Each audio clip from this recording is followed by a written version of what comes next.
From their balance, two more bodies.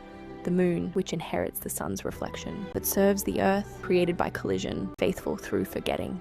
Instant. The human, which inherits the earth's connection, but looks toward the sun, created not by collision, but by life, the forge that ran for 4 billion years. Before the blade walked out, the moon forgot the master in one event. The human forgot the master across infinite events, each one a small forgetting stacked on the last.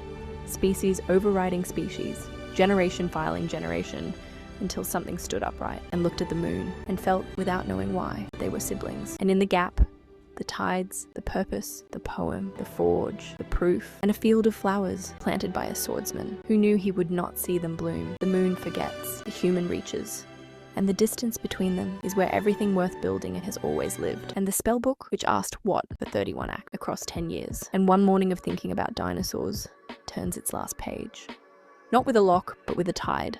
The water pulling back from the shore one final time, leaving the inscription written in salt on the wet rock, legible only to whatever comes next. And somewhere in a meadow that should not have been in bloom, a mage who lost her swordsman is still casting dahlias over a field planted in grace before she knew the question. The myth arrived before the math. Flowers were already in the ground. Crossed swords perpendicular to magic wand smiling face.